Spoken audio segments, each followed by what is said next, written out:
Welcome, everybody. This is D. Durrell with the Conscious Clientele. I'm broadcasting here today on D. Durrell Life Solutions, chilling here at my Houston office. Here today, taking care of a lot of business, a lot of administrative things. I had an intense session earlier today with a couple from another state. Man, just had a lot going on. Had to take a break. I thought maybe I go live and clear my mind of some things. Man, I this is one of those rough days, man, when you're trying to provide therapy, you're trying to help people, and sometimes you just need a break to clear your mind. And sometimes gravitating to YouTube does that. It deterred my mind away from just lots of things, man, that goes on professionally. When I interact with everybody, it kind of allows me to go into another realm and so forth. So today, it leads to a topic that I've been wanting to talk about for a great deal of time. This is a topic that I think resonates with a lot of people because I do know there are some business owners in here. There are people here that are entrepreneurs. There are people in here who are contractors. And then there are those that actually work for employers and their employees and vice versa. So this particular topic itself, as we talk about the proper relationship between the black owner and the black employee, we're going to talk about how black business should manage black employees. Okay. How should black owners treat their black employees? Okay. We're going to talk more about that. We're going to also talk about some of the mental health effects that come about as it involves black employees, as far as some of the reasonable or unreasonable things that they expect of black ownership or black management, because there is a large percentage of our group that thinks preferential treatment should be given naturally just because a person is black, and it's false. So one of the first things that I want you to understand as a black owner, because I'm speaking from an owner's perspective, because this is about owners in management when they engage with black employees and contractors, how they should engage from the start as far as the foundational aspects of the relationship. This is how the relationship should how the interaction should be. Okay. This is somewhat how we should engage naturally and respectively. Okay. So the first thing that I'm going to talk about is the fact that you should treat, as an owner, as a boss, you should treat everybody with respect. Okay. All black employees want respect. So let me highlight that. I want you to treat black employees with respect.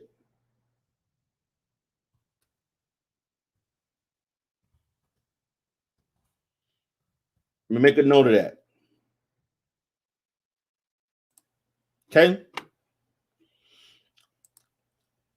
We should treat everybody with respect. I don't care what background they came from. Everybody deserves to be treated with respect. Everybody deserves to be treated with respect. I don't think that anybody should disrespect anybody. So again, treating black employees with respect is tantamount to that black employee wanting to give their all to your business. You're asking a person to give 100% to you. You're asking a person to give above 100%. You're asking a person that sometimes to even sacrifice because of the requirements of this job, the stress that is involved in the job. Respect.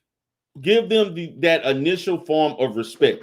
So many black employees go into a employment situation expecting for people to disrespect them and not value them because of being black. So as a black employee, it is incumbent upon you to show that initial respect and treat them with the decency that they would like other people to do. They would like anybody that doesn't know them. For myself, I treat everybody with respect. I don't give a damn if it's a person I have no intentions of hiring in an interview as opposed to those that I highly consider to interview. I'm going to show you respect because that respect to me is the initial step in the professional relationship. That if you don't show the person the proper level of respect, it may hinder their ability to be as productive as you would like them to be. And it may cause problems down the line because they'll still have in their mind that initial situation in which you disrespected them.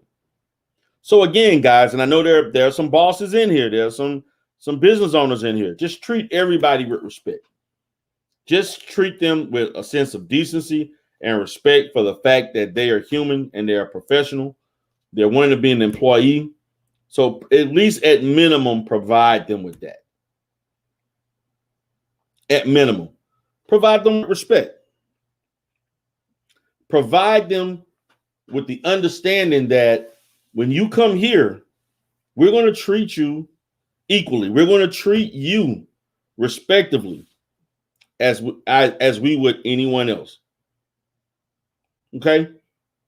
And I think that that's something that black owners must understand. Just because it's one of your brothers don't mean you can just, say whatever and tell them whatever just because on the faith of them being black. And it goes both ways. Okay? My boy K Business Podcast said, I treat my contractors with respect, black, white, men, and women. Exactly. Treat them with respect. Everybody needs to be treated with respect. And I think that is something initially that the black employee would appreciate. They would definitely appreciate just the fact of you just treating them with respect. Okay?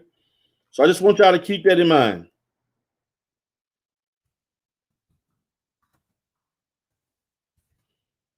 Now, this next one, number 2, I think that this is also just as equally as important because I find that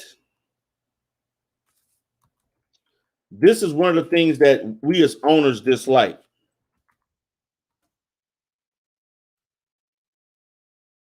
This is something that I'm going to say this, and I don't know how you may feel on it.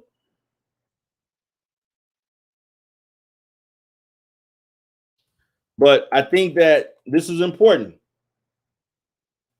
Keep it professional at all times. Keep that relationship professional. You know how we do it. Let's be honest. You know how we do it. You know how sometimes we like to act like we at home. The employee want to act like they at home. The owner may want to act like he at home. And you can't do that in a professional setting. Don't treat brother like y'all still in the neighborhood and you in a place of business. Don't treat them like they your friends. Don't treat them that way. Now, I had issues with that because when I first started my business, I had a lot of family that worked for me. And I had a couple of friends that worked for me. My family members made some of the worst employees that I ever had on the count of me not keeping it professional and not keeping it professional at all time. A few of the friends that I had, some of them were some of the worst professionals that I had. You know why? Because I failed to keep it professional, and then they didn't keep it professional. But the responsibility is on the owner. More than anything, I'm the owner. So then it is basically incumbent upon me to establish that professionalism, not the employee. Now, should the employee come into the relationship being professional? Yes. But that doesn't mean they're going to always do that. It doesn't mean that they're going to come with that in mind because they have prior knowledge of it. For some, as in my example. I encourage people to keep it professional. Do not get unprofessional with your employees, with your black employees. Please don't, because they'll take that as weakness. They'll take it as, yeah, you know, you down. You definitely one I can take to the cookout, and they're gonna treat you as such. And for our people, we think being cool with the boss mean I can get away with bullshitting and still get paid. But no, doesn't work like that. You're not going to get away with BS and still get paid. You're not going to get paid, and you may not keep the job. That's facts. Facts. That is big facts. Please keep it professional. And I want to encourage each and every one of you to please keep it professional. There's nothing wrong with letting people know this is not what we're going to do. We're not doing this in 2021.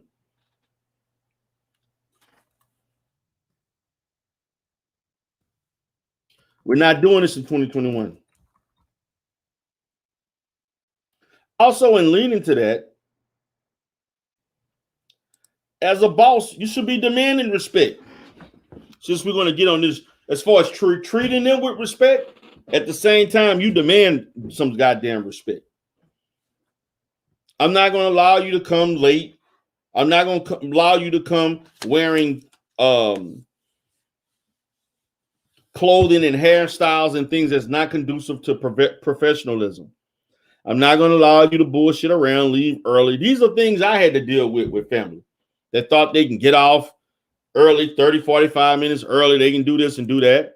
Just disrespecting the business, disrespecting the relationship, thinking that the rules don't apply. You see, when you disrespect productivity in my business, I take that as a sign of disrespect. As a boss, you have to show respect. To me, that is basic. I mean, as a person, you should want to show people respect. Why wouldn't you want to show your own employees respect? If you expect to be respected because of you establishing the business and bringing them in, you know, you should also give that respect too. Next thing, avoid racial and ethnic gestures. You know what I mean. You should not think because these people are black, that mean I can say nigga on the job. Hey, my nigga, you know, what's up, nigga? What's going on? You know how we black folks do it, you know, things like that. Things like that. We should avoid that.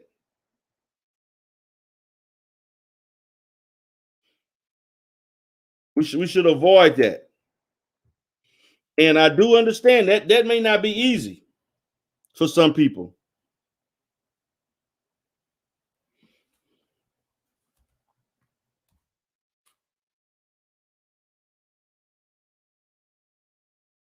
That may not be easy. And I understand that because, hey, you may be connected to them, you know, you may think because y'all cool that, you know, hey, you know, it's all good, you know. And so that leads to my next situation, because it kind of goes hand in hand. It really kind of goes hand in hand. And I think that as black folks,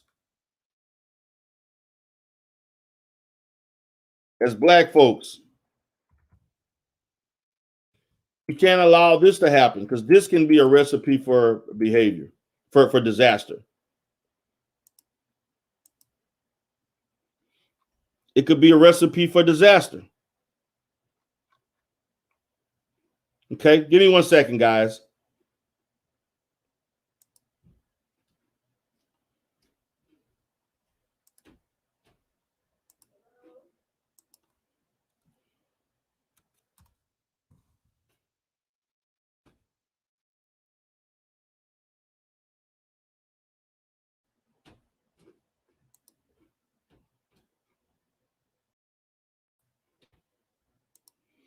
Okay, I'm back. No leniency due to race. And I do think that this is a problem that some black owners have, and vice versa, when it comes to their own people. Oh, they had a hard life. You know, I know how it is. I grew up the same way. We grew up the same. You know, I'm going to be honest with you. I'm not interested in being lenient to you just because I can in some way sympathize with you, your experience, because it's similar to me. I'm here to hire you to do a job. I'm not here to pacify you of personal issues that are really not my concern. I'm not paying, I don't have time for that. I don't have time for that because I'm trying to operate a business. Now, anything offline, anything that happens that's like, say, personal level, that's different. But when I'm trying to operate a business, I don't have to. Do you know how taxing emotion that is? If you take on the emotions, the issues of all of your employees, they all come with certain things. You know how hard that is? That is hard. That is very hard. That is extremely hard. You won't have time for yourself because you're so busy trying to help everybody. So please, no leniency due to race. Just because you my boy, no handouts. No, I'm going to just give you the benefit of the doubt. No, I'm going to treat you like I do any employee, and race will not be a factor in anything. You're my employee first. You are my employee first. Your boy Vintage Garden said, yes, you're right. We're business owners and we should not coddle our employees. Hell no. And I've made mistakes in some of these things that we're talking about right now. I'm not perfect. I have, especially early on, the first 4 to 5 years of my career as a business owner, I made almost every mistake in here at some point. And I quickly had to learn that I can't function and be a profitable business if I continue to do this.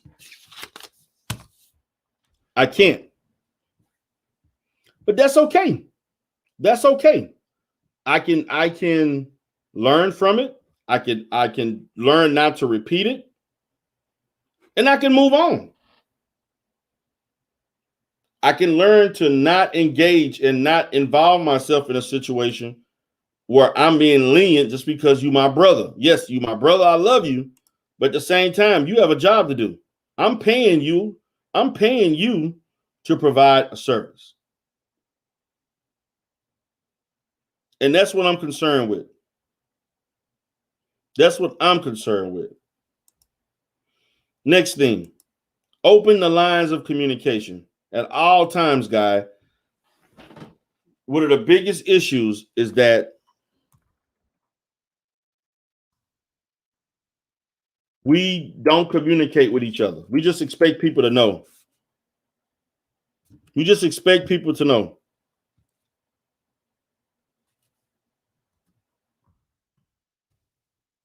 We expect people to know.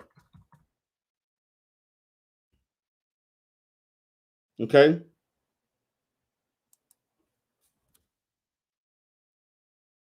And I think that you can't expect people just to know. You need to ask questions. You need to be inquisitive. You need to want to know. You need to engage. You need to listen. Observe. Ask the unknown so that it can be known. Help people understand that hey, you're doing this. Please give me the reasons behind that. Ask these questions to know. Don't assume. Open all lines of communication, no matter how a person feels that they're comfortable enough to want to come to you, and they're comfortable enough to want to come to you and communicate so that they can do a better job and they can function better as an employee. Therefore, it makes you a better boss. Leave the lines of communication open, no matter what. This is not just because you're the boss. You don't want to get into this micromanaging dictatorship where people don't want to work there. Allow them to feel important and feel like their voice counts. It may not count more than yours, but at least it counts for something. And to me, having healthy lines of communication can lead to a great team, can create a higher level of productivity. And I've seen that happen as I've consulted with other businesses. Okay? So just keep that in mind. Communicate appropriately, communicate effectively. And I want you to understand the best form of communication is listening. Listening and repeating and validating and rephrasing. The most important aspect of communication is listening, not talking. And for too many of us, we think talking and instructing is best. No, it's the listen. Through listening, you understand what the other person is saying. Therefore, there's no crossing of the lines and confusion. Now, this is something that a lot of Black employees complain about. Being honest and showing integrity as a business owner.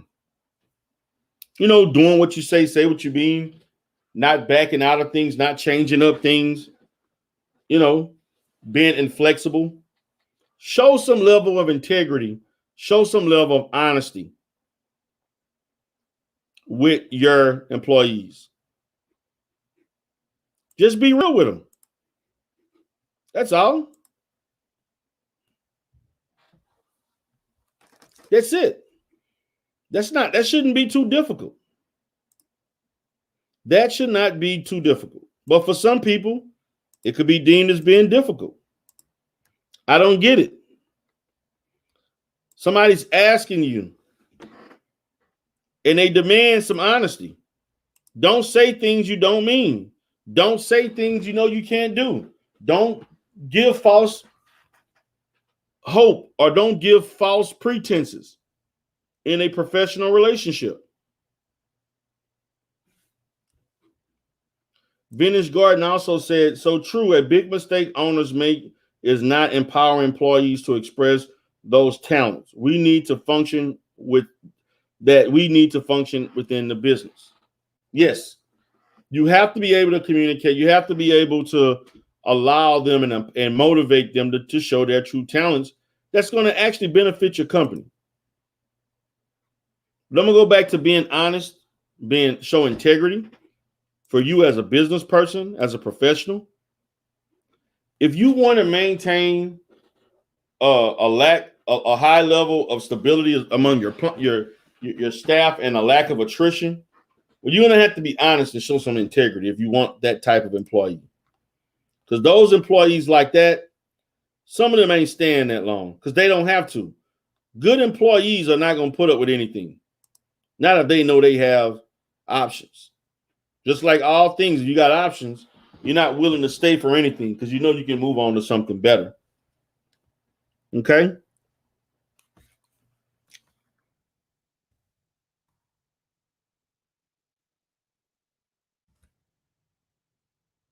And this is something else that's more economically driven, but I think that this also is one of the biggest reasons that some people don't want to work for Black businesses, because a lot of Black businesses can't pay market rate, pay a competitive salary. I tell Black businesses, if you can't pay a market rate salary or a competitive salary, don't get in the business. I'm sorry, guys. Damn, something happened to my camera. Give me 1 second. Give me 1 second, guys. Let me change my camera. I'm going to the webcam now, but something happened with the camera. That's okay. I'm gonna continue. But you got to pay the market rate. For me, I don't have a problem paying the market rate for my therapist because I understand that's the market rate. Because I understand not paying the market rate mean they may leave. They ain't staying if they know they can get paid higher somewhere else. But if, let's say, let's say I got employed. My average therapist makes between $35 to $45 an hour as a clinician, starting off. Okay, that's pretty much standard anywhere. I'm not going to go into business with therapists and I only can pay 30, 32. That ain't going to cut it in this economic environment because I know they can make money elsewhere. Then you got to look at things like health insurance, dental, also vacation time, sick time. I provide that. I provide all of those things, or I have at one time. I provide some. I have benefits. I have benefits that in my practice and in my business, in which people can get holiday. They get holiday pay. They get a week of vacation. We have short-term, long-term disability. I offer medical benefits. I basically provided everything except for a retirement plan, which I actually do have with Fidelity, but nobody wanted it. So it wasn't enough people to make it beneficial to sign up for it. And the reason why is because in a business that I have, there's a lot of attrition, particularly with the paraprofessionals and direct care staff. They stay 6 months to a year or so. They may move on to find a better job. The only one that really stays is probably like my office manager, the employees like my office manager, my human resource person. They probably are good. But the therapy, even for therapists, I have one therapist that's been with me for almost 5 years. Okay, she's been with me for over 5 years. And, you know, I'm good with that. I'm good with her work, even though there's some things that I could have improved over time. But I do understand she has other stuff. But you have to offer market rate competitive salaries, competitive pay. You have to offer benefits, and I'm going to talk about that. And I'm saying this because this is not rocket science. Offering benefits, offering market pay rates. This is something as a black business that does not mean that you can escape proper business practices that everybody else does. This is the reason why people think that the white man's ice is colder, because it's not that it's colder. We're not even providing cold ice. We have to offer some cold ice. We're not offering that.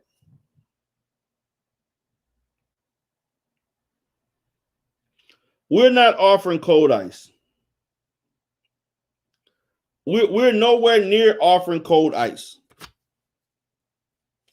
And that's a problem.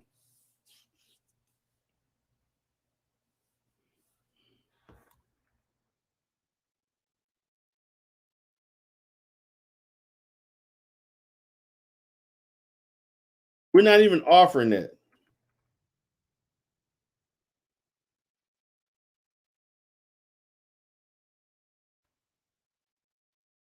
Now, this is something else I want to talk about because I think this is a problem. This is why people think of black businesses in such a negative manner. And they think of other businesses automatically being great just on the fact of those businesses being non-black. And is that we need to stop comparing ourselves to other races. Don't compare to other businesses of other demographics. Don't compare your employees to white employees. Don't compare your black employees to Asian or Indian. No. And at the same time, I've had employees that tried to compare me to other businesses that are larger and white. And I told them, like, if you feel like I'm not a good enough business for you, then you go over to that white business. It's plain and simple. Damn, this damn camera acting up. I don't see what is complicated about that.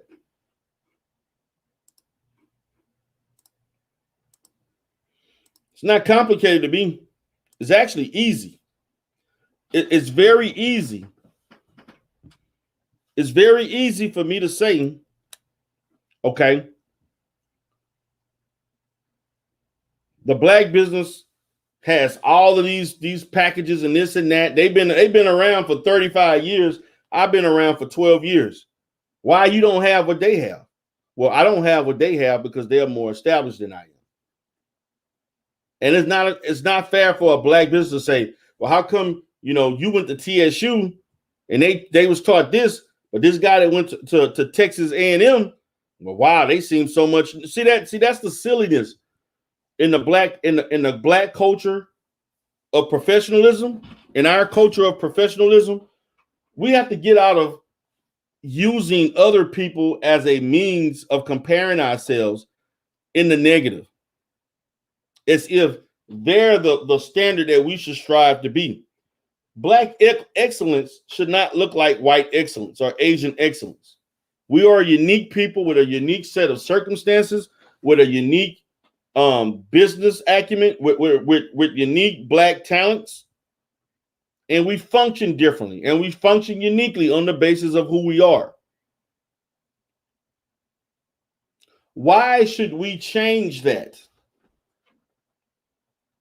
Why should we change that to try to look like other people? We're not other people.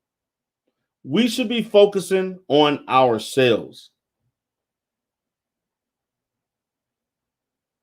So don't compare. I'm not going to compare my employees to other employees. Because to be honest with you, some of my most successful, most productive staff was not non-black. They were black. Matter of fact, they were black females.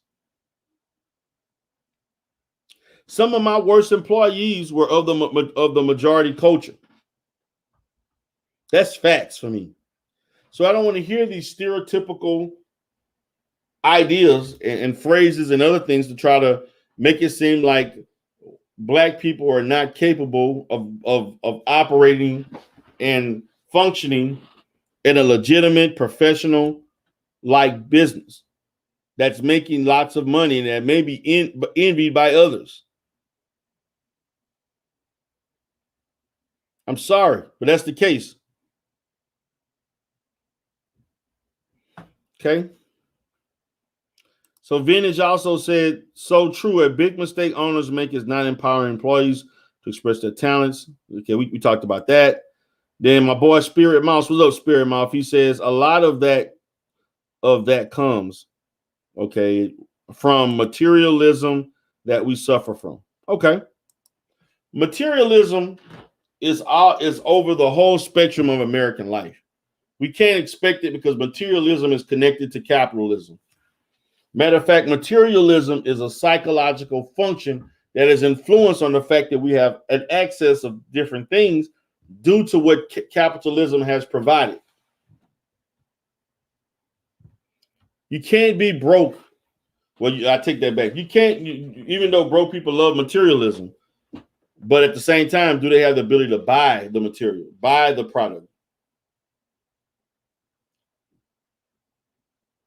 That's a big question. But the key is, what's the answer?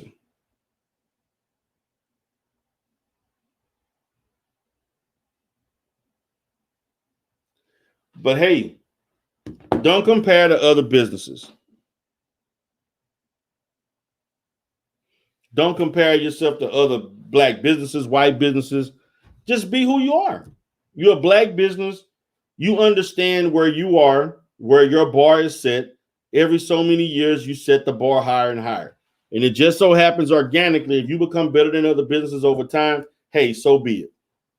But don't sit here and tell me just because the fact that there's a white owner across the street that may not even be doing as well as I can, but because he's white and he gives the appearance of doing better, you decide to go with that. I say no to that. We set our own bar. We set our own parameters. No matter what the rest of the world is going through, it is not relatable to what I have to go through. And I'm only worried about us. So what's up to Spirit Mouse? He said, is there a way that we can feasibly balance the demands of capitalism and our cultural needs? That's very difficult. That's going to be very difficult, Spirit Mouse, because capitalism is so is capitalism is basically a large cultural concept of America. Actually, capitalism is what made America America. So you can't escape. You can't have capitalism / materialism because it's all interconnected. Through materialism, that funds capitalism. The consumer buys products. In America, we like to have certain types of products.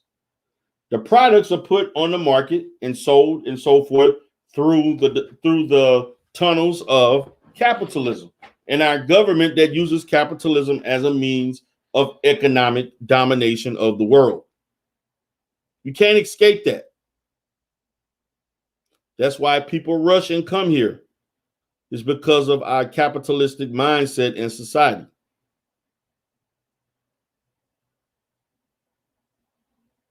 And that's the truth. So anything else that comes beyond that is still just attached to that, to capitalism. Good question, Spirit Mouse. But we have to quit comparing our employees. Are you not as smart as this group of kids or this group of people? Yes, they are. They're our black employees are just as good. What we produce on a professional, blue collar, white collar, working class level, skilled, unskilled, is some of the best in the world.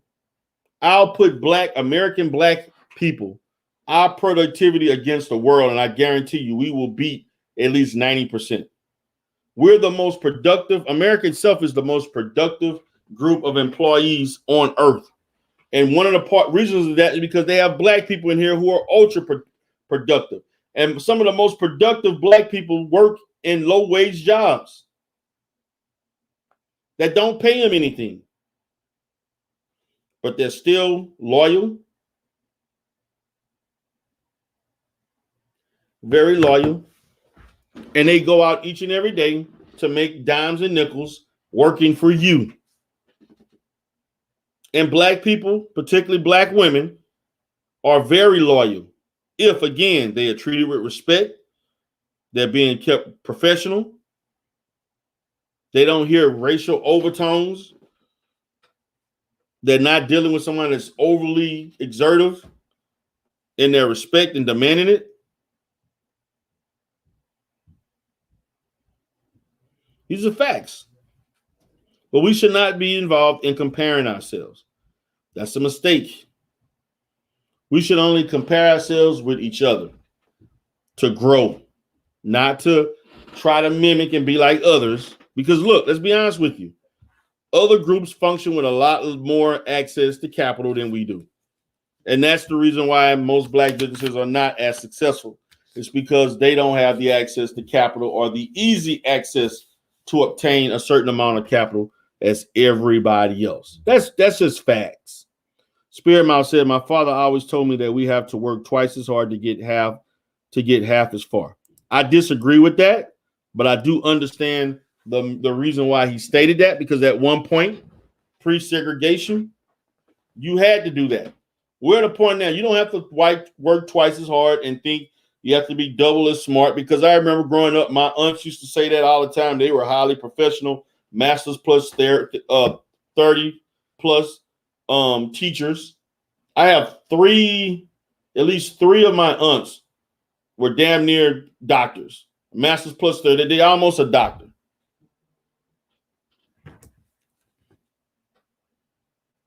They were all teachers.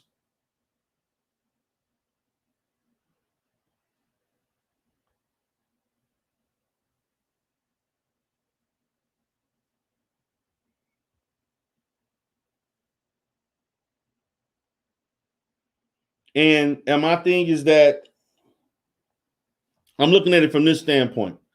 We're in a position, guys. We're in a position. I'm just I got an employee sent me a little message. We got I've been having a lot of problems with the vans, and man, mechanics cost, man. Mechanics cost a pretty goddamn penny.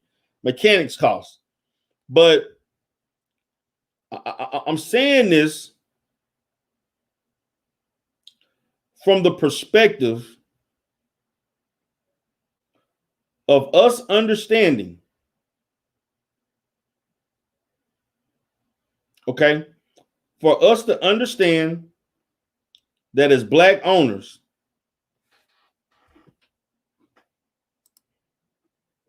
we should not be comparing. As Black employees, we should not be comparing.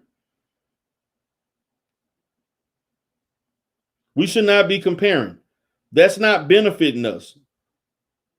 What we should want to do is just work on getting better. Let's just work on being better. Let's just work on being better employees. Let's just work on being better at whatever we need to do. That's it. Let's just be better. And whatever happens from that comes from us. We don't have to compare ourselves and be like anybody else. If I'm going to be a good Black employee, that means I'm being a big Black employee based on the culture that we create as Black professionals. Not because we're mimicking the European way, the Asian way, the Indian way. No, we're creating a Black professional class with our own unique way of doing things that is competitive and that can be at the forefront of us in the marketplace. You see, when I began my business, I didn't give a damn about trying to monitor and be like everybody else. I know my field. I know my field of study. I understand and educated myself on business. And so I'm going to put forth my best effort based on me being D. Durrell and what I bring to the table, plus my talents overall. And that's going to be good enough to beat anybody. I'm not going to bring race into it. Now, does race play a part? Yes.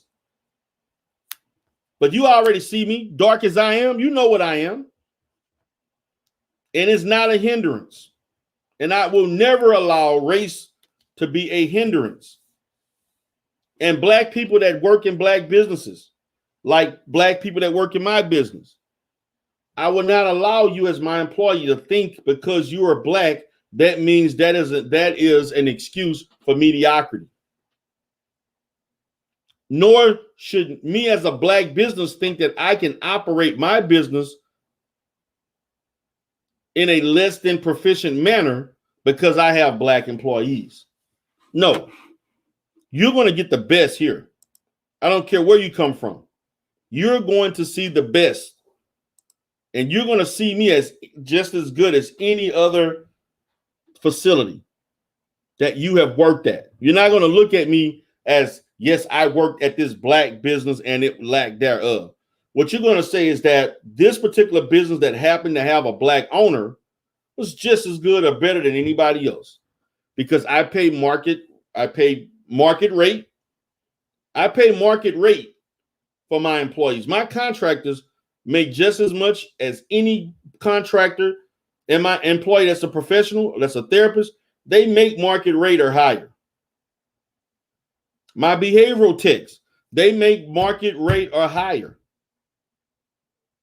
My office manager makes market rate. My human resources payroll person, market rate. My billing person, market rate. So you think because of that, and I'm able to function at that, I should expect less than from my employees or anybody else because we happen to, nor should we expect less than from each other because we happen to be Black? No. You're going to treat this as a company that happens to have a Black owner. I'm going to treat you as an employee that just so happens to be Black. So as Black people, we have to quit bringing our race when you see the boss actually looking like you. I know so many of us are not used to that. And we actually think we can take advantage of that. And many owners think because they look like you that you can get away with certain things. I say, let's erase, even though we know visually that they are We are brothers. You an employee first when you come walking through my door, and you black second. Now, do I go out of my way to hire black staff? Yes, because I believe in providing opportunities for qualified black people.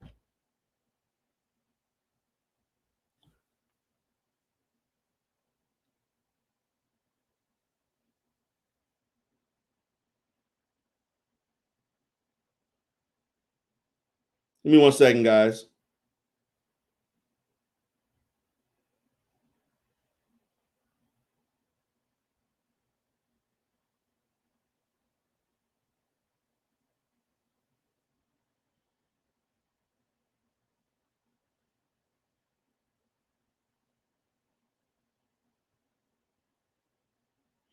Okay, so I'm gonna go ahead, and if anybody has any questions, I'm going to allow you to ask questions. Any questions for D. Durrell?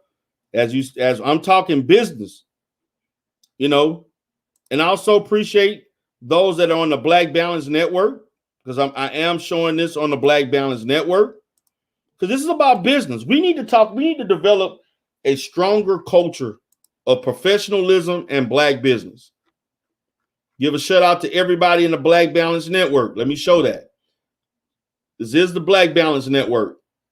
Shout out to BMT. Shout out to Topaz Presents. Shout out to the Black Balance Network. So if anybody has any questions, you're more than happy to ask me, because I'm getting to the point now, I'm going to talk about every aspect of me as a business person, not just from the therapeutic standpoint, but also from a business standpoint. Because I talked a lot about the therapeutic side of things. I think that my last business video did really well. It was actually one of my highest rated videos that I had probably in 2 or 3 months. And so I'm going to do more business as it relates to healthcare, because that's the business I work in for the most part. But I have some other interesting topics that will be discussed. I will be discussing how to operate under a sole proprietorship. I will talk about how black employees should function under a black employee, how to improve relationships between the owner. I did one like that similar. And I'm going to talk about the difference between a hustle and a business. Then I'm going to do reviews on dysfunctional relationship in the workplace. And then I'm going to also mix it in with other therapeutic counseling related issues or societal issues that can cause some type of mental health issues within our community.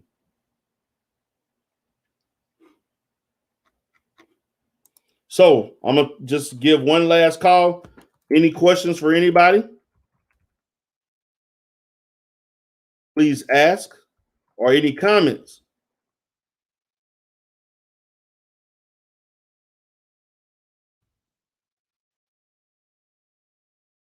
No?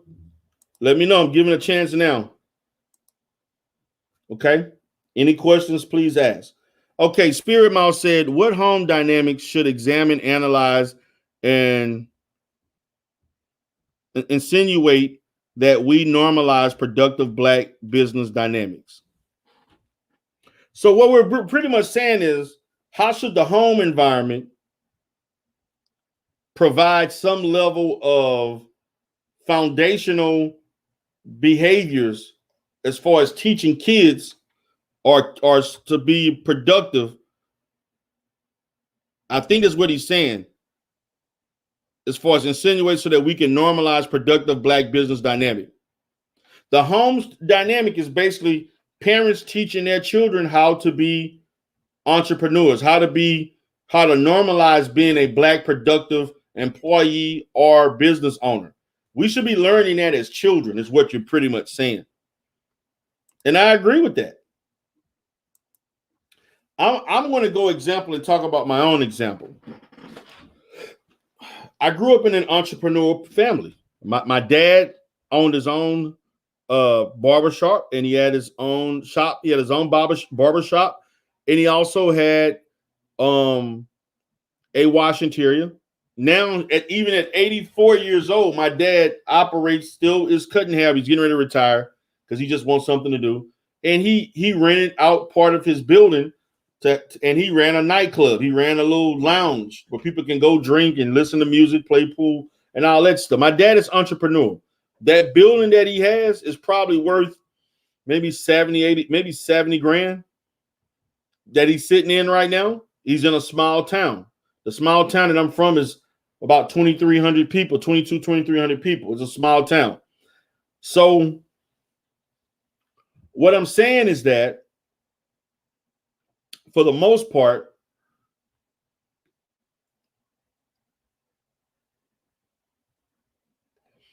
we have to show by example, Spirit Mouse,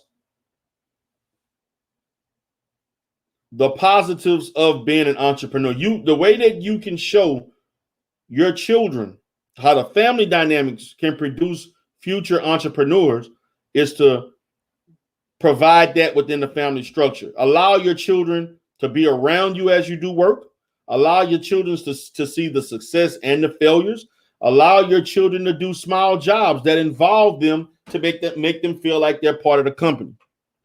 Allow them to understand the functionality of being an owner and the responsibilities and the decision making, but also allow them to also see the benefits, the rewards, the financial gain. Allow them to see full circle everything that comprise of operating a business from an entrepreneurial standpoint. So much that they will want to do that. Because many kids that go into business, a lot of people go into businesses because they've seen their parents do